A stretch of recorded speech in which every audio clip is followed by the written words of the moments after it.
In the vibrant city of New Orleans, Malcolm Carter was no ordinary billionaire. He was a self-made man, born to a working-class family in the heart of the city. Through sheer grit, intelligence, and an uncanny ability to predict market trends, he had clawed his way to the top. His wealth came from a tech empire, but his true passion lay in hospitality. Years earlier, he had purchased the Coastal Escape, an exclusive luxury resort perched on the sun-kissed shores of Louisiana, with a dream to create a place where everyone, regardless of their background, could feel at home in the lap of luxury. Today, however, was different.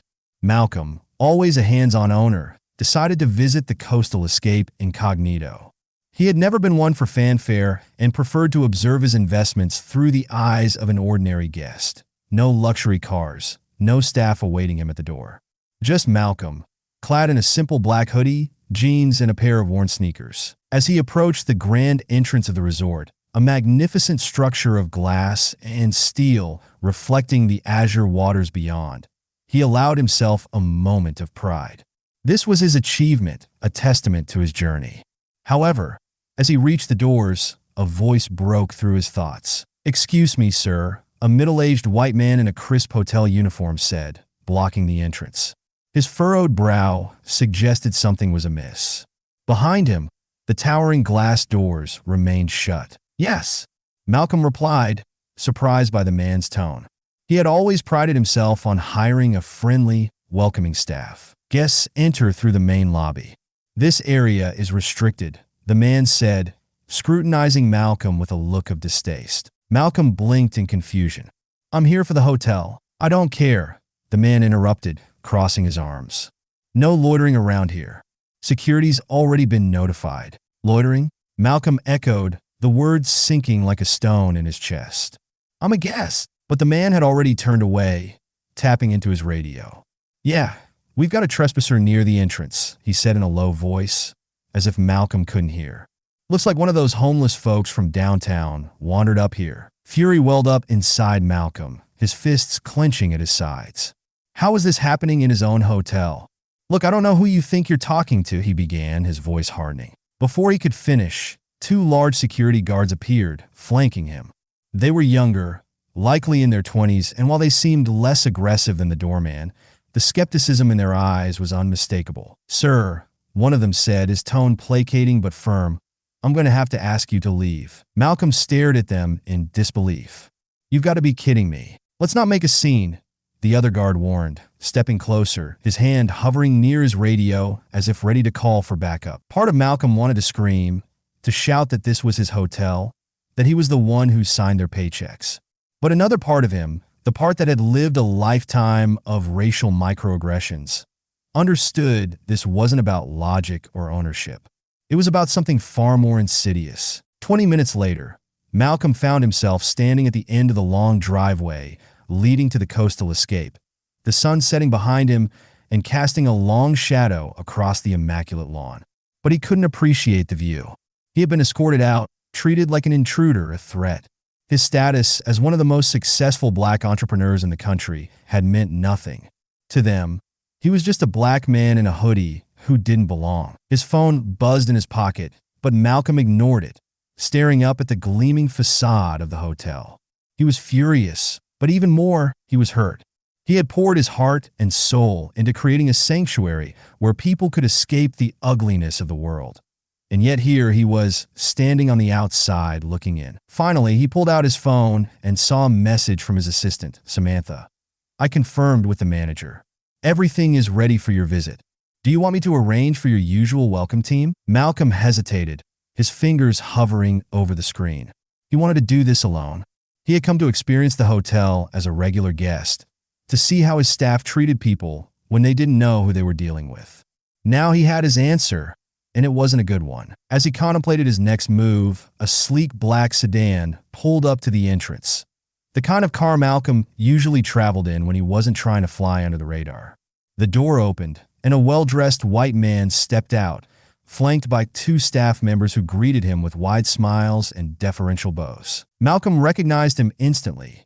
Charles Bingham, a real estate magnate and one of his frequent business associates.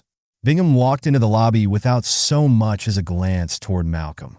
The contrast was stark. Fuming, Malcolm took a deep breath and walked away from the hotel, heading toward the small town nearby.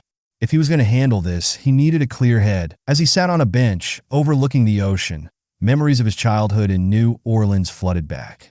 His mother had always told him, "Son, you're going to have to work twice as hard to get half as far.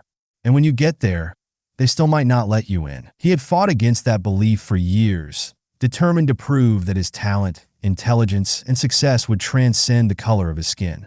Yet moments like these reminded him that no matter how high he climbed, there would always be those who saw him as an outsider. He recalled the first time he had been mistaken for a valet at a high-end restaurant, or the countless times people assumed he was an athlete or entertainer in the room, never the businessman he was. Those moments had stung, but he had always brushed them off. Now, standing on the sidelines of his own creation, he couldn't ignore it anymore. It was more than a personal slight.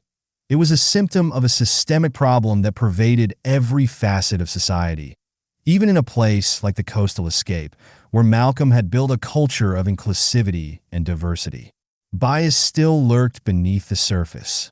He needed to do something, not just for himself, but for everyone who had ever felt they didn't belong. The next morning, Malcolm returned to the Coastal Escape, but this time he wasn't alone.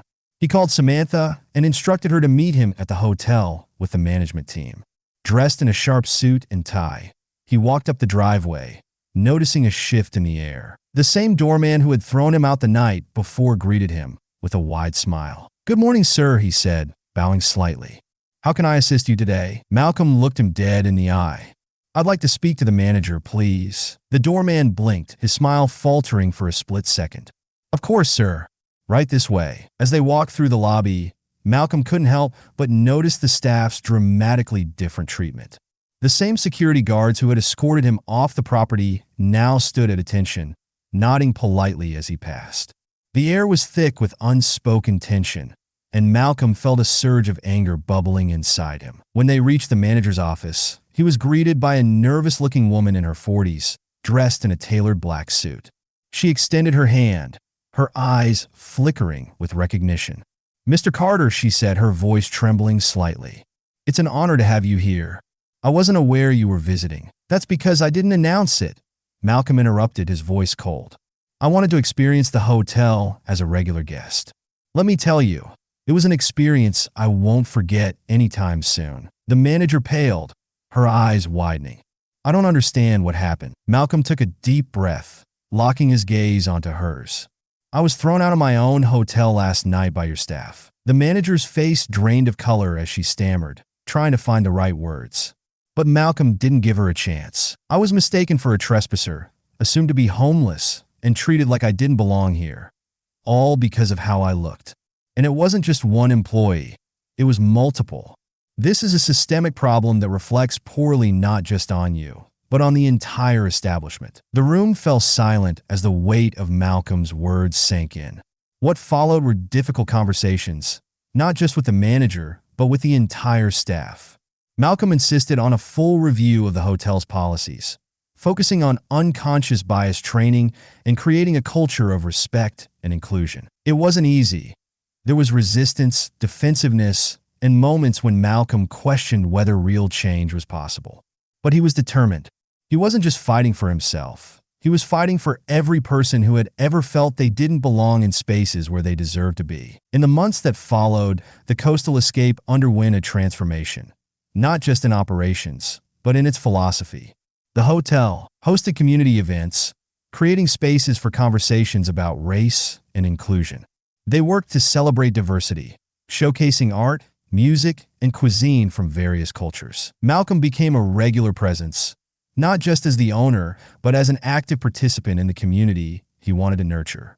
Slowly, the hotel began to earn back its reputation, becoming a beacon of hope in a city that had its share of divisions. And as for Malcolm, he realized that sometimes change started with a single moment of injustice, a painful reminder that even the most successful can face prejudice. But with courage and determination, he could turn that moment into a powerful catalyst for change, not just for himself, but for everyone who walked through the doors of the Coastal Escape. Through the storms of challenge, Malcolm found purpose, a mission to ensure that everyone, regardless of their background, could feel welcome and valued in a space he had created. The journey ahead would be long, but he was ready to lead the way.